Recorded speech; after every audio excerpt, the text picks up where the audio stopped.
Assalamualaikum warahmatullahi wabarakatuh. Hari ini pada pertemuan yang ke-9 kita masuk materi aljabar boolean. Nah, sekedar flashback, jadi dulu pada waktu logika matematika sebenarnya kita sudah pernah mempelajari yang berhubungan dengan aljabar boolean, tapi dalam bentuk kalimat pernyataan atau proposisi. Jadi pada waktu logika matematika kita sudah mengenal yang namanya tabel kebenaran, kemudian kita mengenal yang namanya operasi atau kata penghubung, ada yang namanya disjungsi, konjungsi, negasi, dan lain-lain.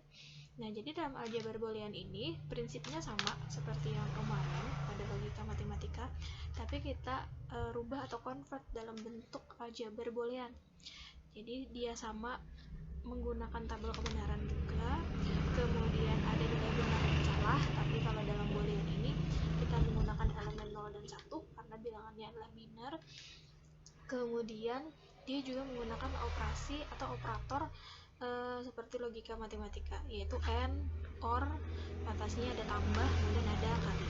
Nah, sekarang kita lihat di sini pada definisi aljabar boolean jelas bahwa penggunaan untuk operator dalam aljabar boolean ini adalah tambah dan kali, seperti ini ya, tambah ini kali.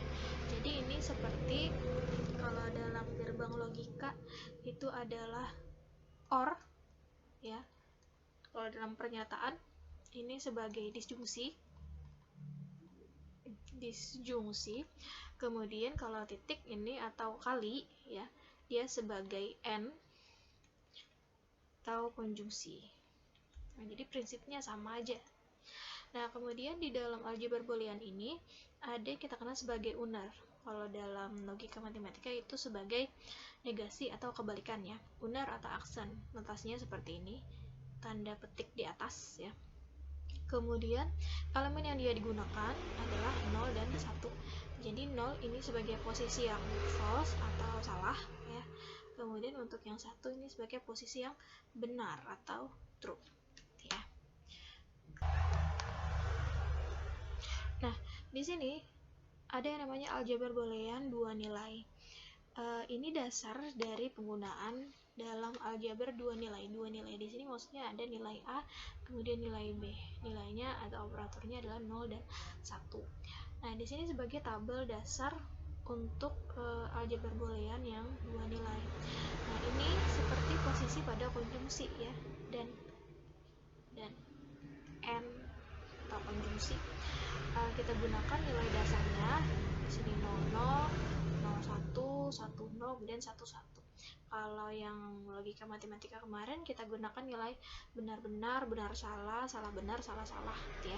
Nah, di sini kita menggunakan operator atau bilangan 0 dan 1. Nah, prinsipnya juga sama.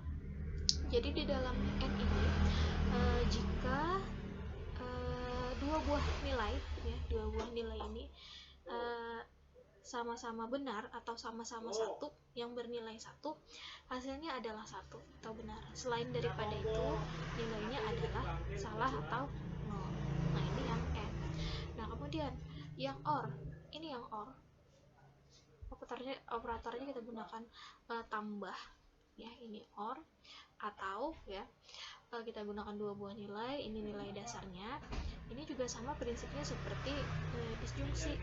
Jadi kalau dua buah nilai ini sama-sama 0 atau sama-sama salah, hasilnya adalah 0 atau salah. Selain daripada yang ini, nilainya adalah benar ya. Jadi ini yang and, ini yang or. Nah, ini berarti bagian dari negasi ya. Kalau dalam aljabar boolean ini sebagai unar. Jadi kebalikan. Kalau yang sebelumnya 1, kalau kita aksen atau kita unar itu menjadi 0. Kalau misalnya 0 jadi 1 itu menjadi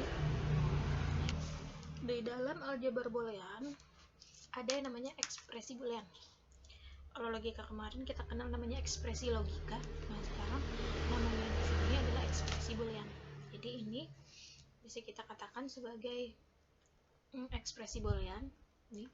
Ini ekspresi boolean. Ekspresi boolean ini juga bisa kita katakan sebagai ekspresi boolean. Turunan dari aljabar boolean ada istilah yang namanya fungsi boolean. Jadi digunakan untuk pemetaan berhubungan dengan himpunan. Kemudian ada yang namanya daerah asal. Nah, fungsi boolean ini diekspresikan ke dalam ekspresi boolean.